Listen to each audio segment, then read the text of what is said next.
Got it. Hi, George. Good morning.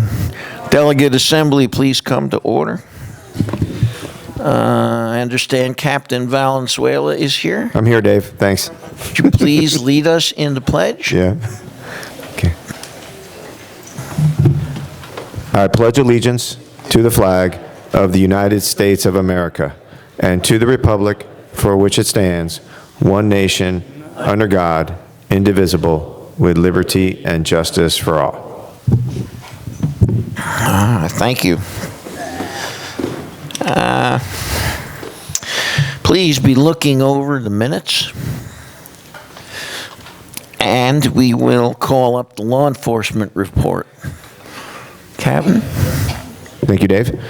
Good morning, everybody. Hi, it's really me. It's Captain Valenzuela. I have a beard, and I'm not in uniform because I participated in No Shave November for, it's a charitable thing that the Sheriff's Office does every year for the Little Smiles organization, which helps needy children that are going through, that are in medical distress. So we donate, we participate, and we have a contest at the Sheriff's Office where the Sheriff judges the best beard. So on Monday, the Sheriff's going to judge, so I'm hoping that I might dye the white out of it. I don't know yet, just maybe and trim it up. So we'll see how I do. I'll let you guys know in January. With that said, things are going well in the district. We're trending well. Our numbers, crime is going down. We're hope to end the year with less crime except for two categories, which is our business burglaries.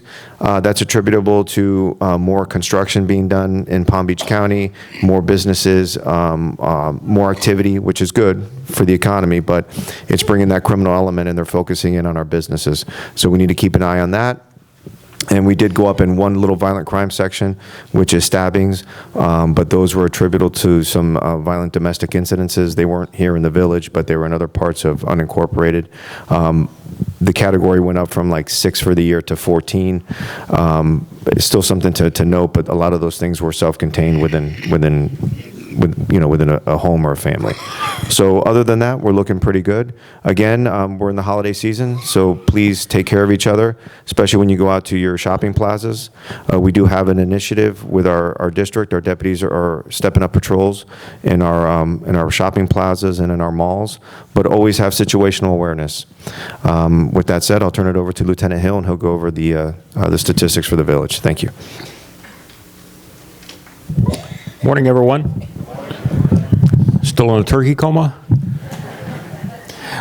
We had a very good month. We had one vehicle burglary reported, an unlocked car. Nothing was taken. One fraud case, a victim reported several checks were attempted to be cashed. They were from a known person, so we're looking into that one. Resident in Oxford reported sometime in the last 3 months, somebody took the front tires off of his car. And somebody drove through the gate arm over at West Drive. We have video of that, so we'll hopefully develop a case on that. Total of 164 calls that we were in here for one reason or another, 32 reports. We had one assault reported. It was known people that had a little disagreement. They signed a refusal to prosecute, so it went nowhere. So very good month. We appreciate everybody's help in curbing some of the issues we've had, staying attached to your credit reports and so forth. Scams continue to be a problem. We had one reported. I would venture to say there's probably some that are unreported.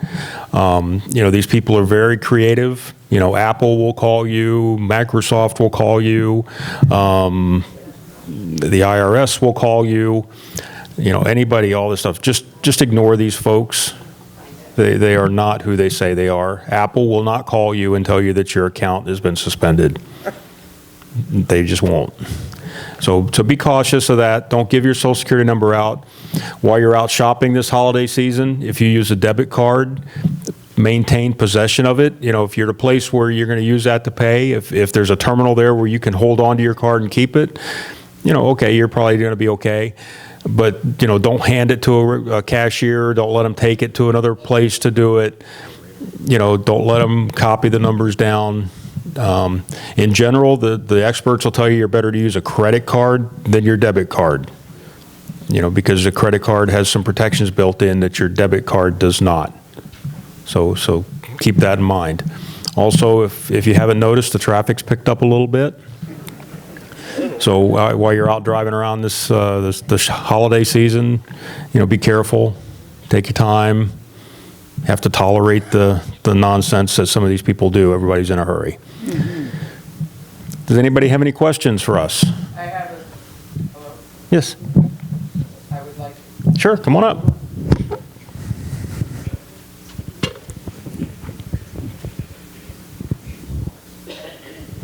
Ruth Berman, Summer City. As a grandmother, I like to send money for birthday gifts. I found out as they got older, they didn't cash my checks. They thought I didn't have money, so they felt sorry for me. So I began to use Visa credit cards. Don't do it. I'm going to use this word. I got screwed 3 times because people are able to get numbers, use it, don't even open it, and when your grandchildren use it, they say, this has been used, and they don't have the 4 numbers at the end for you to get the money back. So no more Visa credit cards, don't trust anything, send them checks. They don't cash it, so what? Good.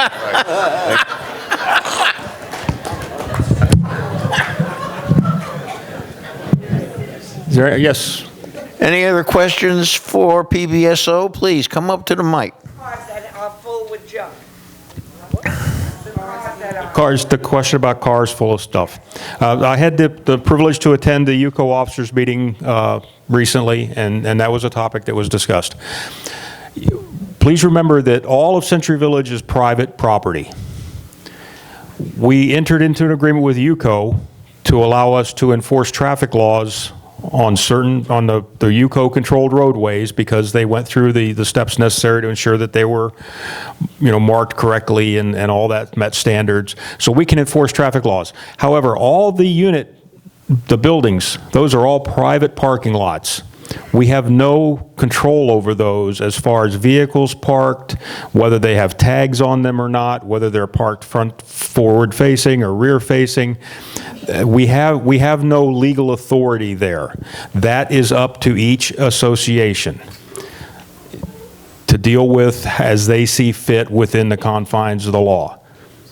So, we'll be happy, if you have a suspicious vehicle in a parking lot, we'll be happy to come out and take a look at it. We'll make sure it's not stolen. We'll make sure it's not, on the wanted list as being involved in something. But beyond that, we don't have the ability to deal with it.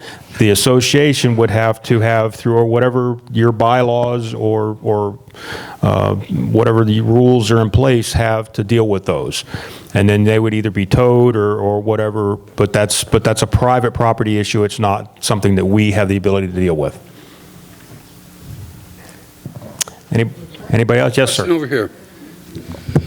I got a call from, it was a cold call from somebody saying they were representing the Palm Beach County Sheriff's Office and They wanted lied. tribute. I just wanted to ask, do y'all do that? No. Thank you very much. Anything from us that, of official nature, you're going to get in the mail. You're not going to get a call unless, if it's a detective working a case and you were a witness to something, you may get a call for something like that. But a cold call that you don't have any clue is coming, it's going to be in the mail. Thank you very much. Just with regard to abandoned cars and such, we had a situation in our association where there was an abandoned car. I called up my attorney, Mark Friedman. He told me the steps to take to ensure that to get it towed. I had signed a contract with a towing company, and we followed the advice of Mark as to how to present this to the towing company, to the association, and the car was towed. I suggest if you have an issue with something like this, speak to your attorney first and enter into a contract with the towing company. Once you've entered into that contract, the towing company will come and they will take the car away at no cost to the association. The cost is to the owner of the car. Anyone else?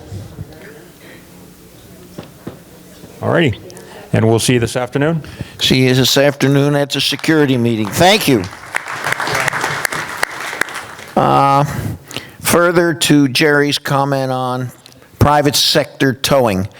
That's the formal name of this process. The vehicle cannot be towed more than 10 miles from your location. In other words, from here in the village. That's pretty much restricting it to Calves and Sisters. UCO has a form approved by our attorney that you must put on the windshield. You must give them 24 hours notice of your intent. The form is very clear.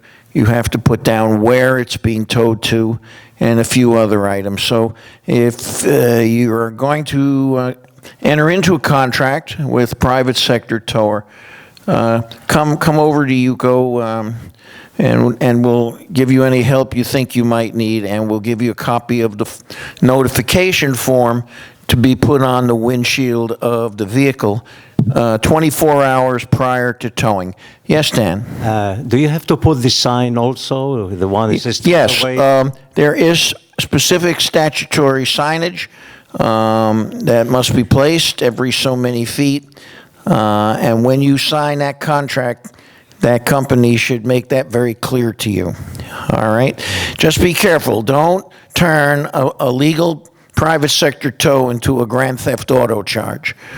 All right? Sir? Yes. What about somebody who leaves the vehicle there for 23 hours and keeps doing that? How do you handle that? They leave it there for Yeah. 23 hours and 59 minutes? What is your question? That's my question. How do you have to give them 24 hours notice that you're going to tow the vehicle, but the vehicle... Right, and they may move it. And then We have that very situation. they keep doing that. Playing games with That's very possible. We have a lady who is playing tag with us all the time. But the law is the law. Don't tow that car without that warning. As I say, don't turn a legal operation into a grand theft auto charge. All right? Thank you. Have you all, of course you have, looked over the minutes? Are there any corrections to the minutes that anyone would like to point out?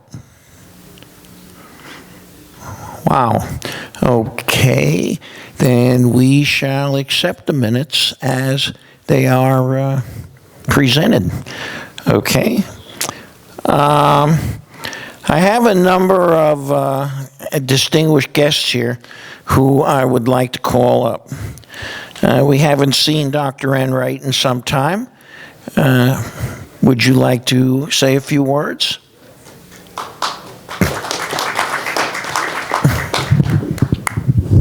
Good morning, Yuko, and I'm happy to be here. First, I just want to tell you, I just want to thank all of you for your prayers and your calls. I lost my mother 2 months ago. She was 94. She was at the table eating watermelon, and all of a sudden her heart just gave out. And her doctor said, look at it this way, she had a long life. She had a good life. Her mind was sharp. And she passed away doing the best thing that she loves to do. And she loved watermelon, so she passed away at the table eating watermelon. I am crazy, so she was just sitting there, and I ran to grab her and called myself going to move her.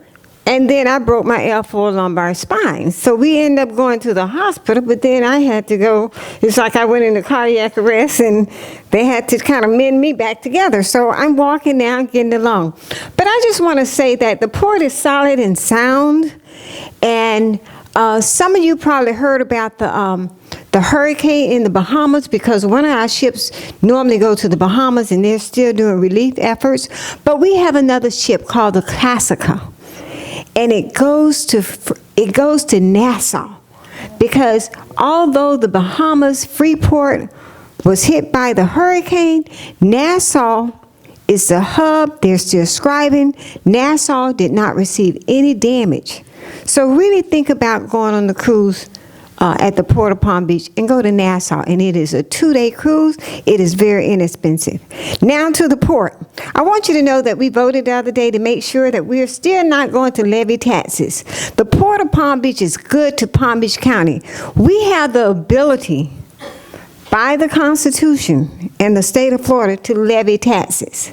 The port can, but we're the only port in South Florida in the state that does not. So we make sure that we're not trying to tax our neighbors and tax our constituents, you. So we've worked hard on that. So don't ever worry about, as long as I'm around, don't ever worry about having a tax bill that says Port of Palm Beach. Because when you're in Broward and Dade and Miami County, you will see that bill, 20, 30, whatever dollars for their port. But I just want to thank all of you, and I wish all of you have a happy holiday season. Thank you. If there are any questions about the port, I'm here for you. I've served you, and I would like to continue to serve you. Next year, I'm up for election, so remember Jean Enright, Dr. Jean Enright. I'm for you. Enright is right for what? You. Vote Enright. Thank you very much. Thank you. And thank all of you for your prayers. I appreciate it. Thank you, Dr. Enright. We also have with us today our County Commissioner, District 2, Honorable Greg Weiss. Good morning. I'm here, as I like to come every month for this meeting, to be here in case there's anything that we can do for you. And I want to point out, I've got one of my assistants with me, Niels Heimrichs. Niels is here. You may have talked to him on the phone. Niels does a great job. I want to welcome everybody back from the north. I can assure you we did not order this cold weather this week. However, I've been told that we're going back to normal over the weekend, so back to great Florida weather. I just want to wish everybody a very happy holiday season, as did Dr. Enright. But my office is available. We're here if you need anything. If there's any situations we can get involved in and to help you, you can call us at 561 355-2202, and we're here to lend a hand. And then just to also remind you, as Captain Palenzuela said, be careful if you're out doing your holiday shopping. It's the time of the year, unfortunately, where people try and take advantage of what's going on. So be aware of your surroundings. If you're going out to the car and you're going to place items back in your vehicle because you've been shopping, make sure you put them in the trunk where they're not visible. But when you open that trunk, make sure you look behind you as well. So we want everybody to be safe. We want everybody to have a great holiday season, and I know we will. And look forward to seeing you guys next month. So have a great December.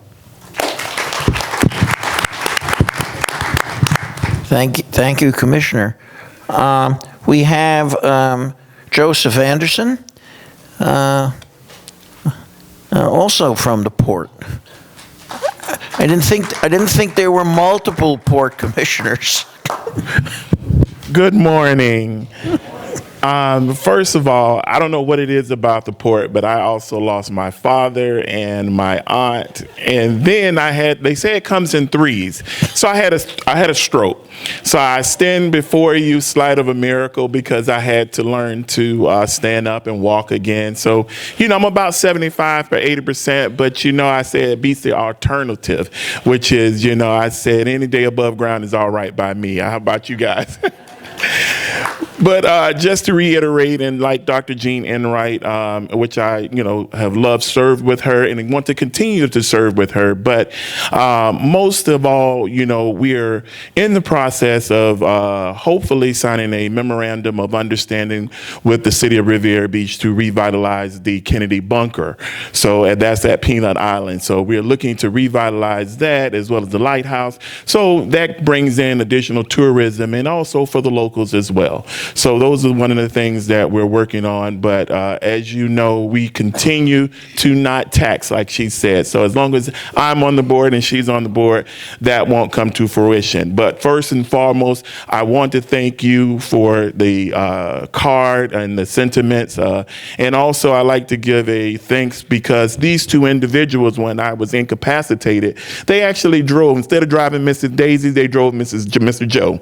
So I thank Greg Weiss, Commissioner Weiss, as well as Commissioner Enright for driving me to and from certain events as well as certain meetings. But thank you for all your prayers and everything and the cards and the well wishes. And I look to serve you for the extended period of my time, which is additional 3 years. So hopefully I can not only walk, but I can run. Thank you. And last but not least, Melissa Santoro, representing Matt Wilhite. Good morning, Century Village. Thank you for having me and allowing me to introduce myself. My name is Melissa Santoro, and I'm here on behalf of your state representative, Matt Wilhite. He represents District 86, which includes Century Village, and we are gearing up for a very busy legislative session. Next week will be our final committee week, and then the second week of January will begin the 60-day legislative session.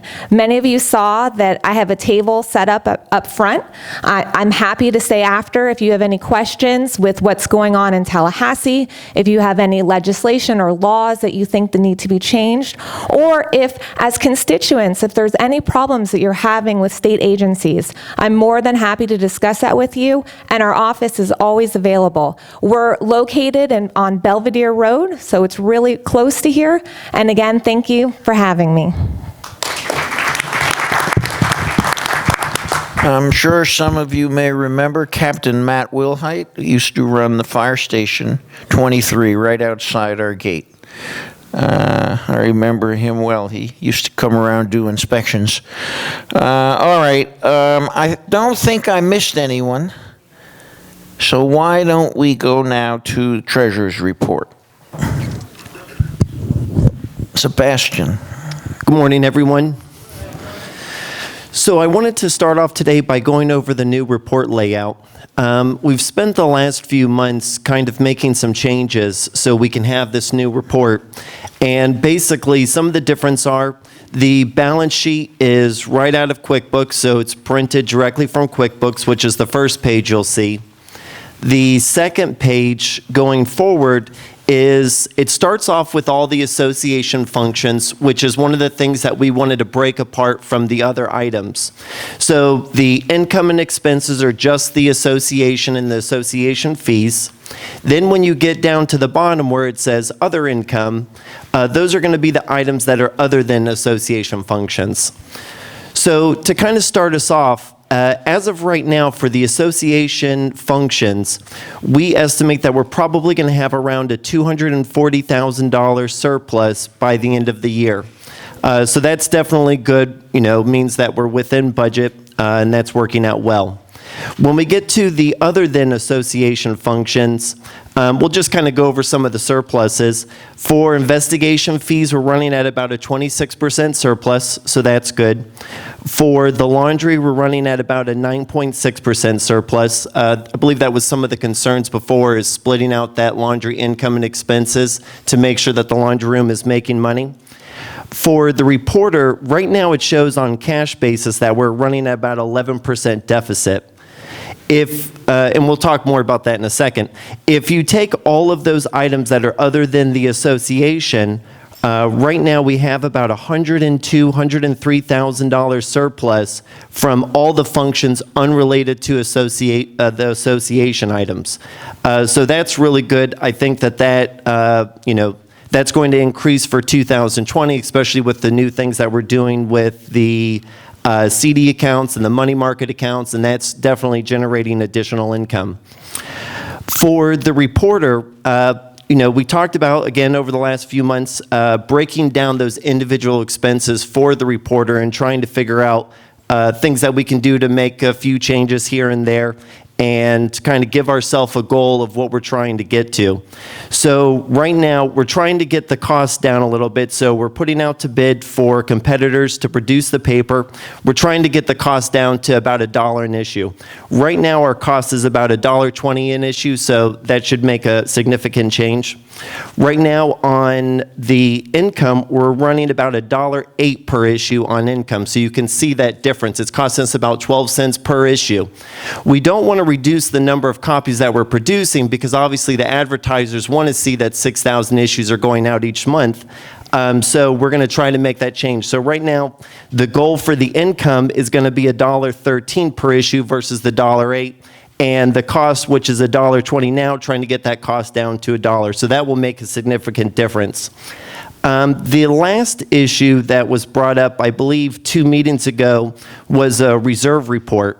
So right now at every budget meeting, you guys approve the list of items that you approve to be paid from the reserve. So we have those all spread out. One of the things that I'm going to add at the next meeting, which will have the January through November reserve report, will show each item that was paid from the reserves and what account it came out. So if we had new fences, new pipe, irrigation, any of the big major items, you'll be able to see report and see which fund that came out.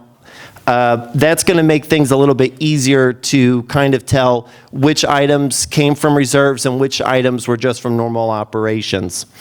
So I think that should make it relatively simple.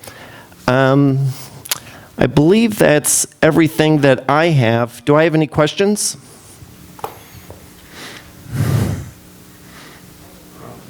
If you have questions for the treasurer, please come up to the mic. Good morning, sir. Oh, good morning, Americo. Good morning, Mr. Chairman and Treasurer. I'm really pleased to see this format because I think this is relative to Seacrest. Seacrest almost has the same kind of format. Now, the question, of course, is this. That you mentioned that you think there's going to be a surplus of about $240,000 at the year end? That's what I have as an estimate right now. I mean, obviously, things could change, but that's what we show right now. Okay. As of